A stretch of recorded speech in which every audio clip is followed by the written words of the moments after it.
S'il y a de la paille, il y a bien sûr du blé. Mais mettez en pratique la parole et ne vous contentez pas de l'écouter, sinon vous vous séduirez vous-même. Jacques 1 verset 22. Shalom, amis bien-aimés du Seigneur Jésus-Christ. La lecture d'aujourd'hui m'a fait comprendre que la Bible est la parole écrite de Dieu. Grâce à la parole de Dieu, elle nous sert de guide pour répondre à nos besoins spirituels. Mais malheureusement, en faire l'objectif final signifie que nous nous sentons satisfaits d'avoir lu la Bible des dizaines de fois, et que nous en sommes même fiers. Nous sommes également satisfaits car nous l'équipons de dévotions et de livres spirituels. Nous sommes également satisfaits de rejoindre activement les groupes PA et PD, en écoutant des sermons tous les dimanches. Tout cela est nécessaire, mais pas suffisant pour obtenir les véritables bienfaits de la parole souhaitée par Dieu dans la lecture d'aujourd'hui. Lire, entendre et étudier les Écritures est la première étape. Si nous nous arrêtons là, nous ne ferons qu'accroître notre connaissance de la Bible. Il faut le compléter en suivant les instructions de la parole. Cela signifie que nous devons lui obéir et l'appliquer dans notre vie quotidienne, Jacques 1 verset 22 à 25. Je suis sûr que si la volonté de Dieu s'accomplit dans nos vies, nos yeux et nos cœurs seront renouvelés. J'invite Monsieur Christian Suarto d'Internet Solutions, InSol, à accompagner la belle famille de l'époque, Kezia, Batrakasi pour transmettre les éloges suivants. Mes yeux sont sur toi. Toute ma vie je m'abandonne à toi. Guide-moi pour suivre ton plan. Pour étendre ton royaume. Je veux suivre ta volonté, ô Père. Je veux toujours te plaire. L'histoire de Youssouf, devenu premier ministre égyptien, est très célèbre. Lorsque l'Égypte fut frappée par la famine, Joseph jeta la balle de ses granges dans le Nil. L'enveloppe flottait loin le long du cours d'eau, de sorte que les gens qui vivaient sur les rives de la rivière, loin en aval, pouvaient la voir. Ils ne voient que de la paille, mais cela signifie qu'il y a beaucoup de blé quelque part. Lorsqu'ils virent la balle flottante, ils furent convaincus que s'ils étaient assez forts pour aller chercher l'endroit où la balle avait été lancée, ils trouveraient sûrement une abondance de céréales. Eh bien, comme la paille qui montre qu'il y a une réserve de blé. De même, nous trouverons le blé, à savoir une vie transformée par les paroles du Christ, que nous appliquons dans nos vies après avoir lu, médité, lu des livres spirituels et suivi PA ou PD. Sans l'appliquer dans nos vies, nous ne serons définitivement que des gens qui connaissent la Bible. Amen. L'inspiration d'aujourd'hui, la parole du Christ nous donne non seulement la connaissance, mais aussi le changement dans le renouveau de la vie.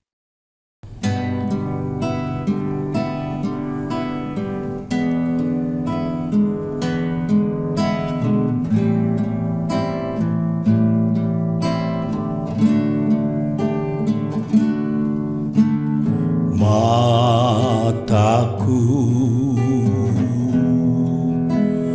tertuju padamu,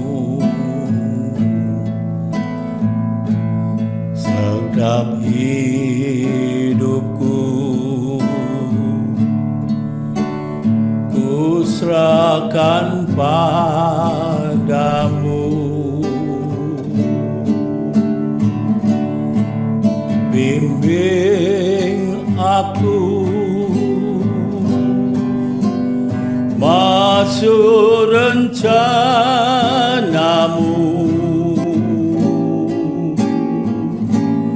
untuk membesarkan kerajaanmu.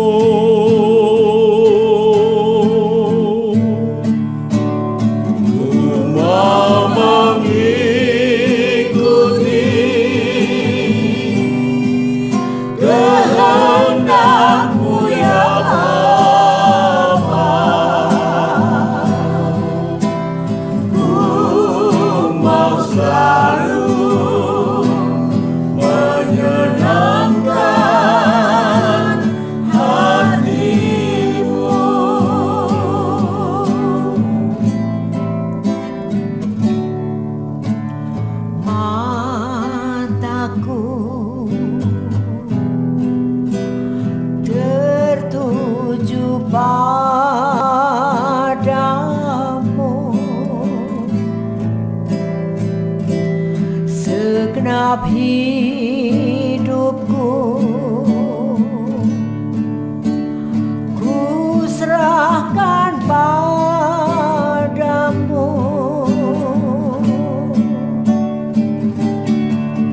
Bimbing aku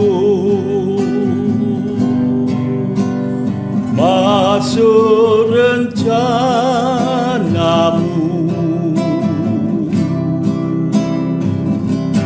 untuk membesarkan kerajaanmu.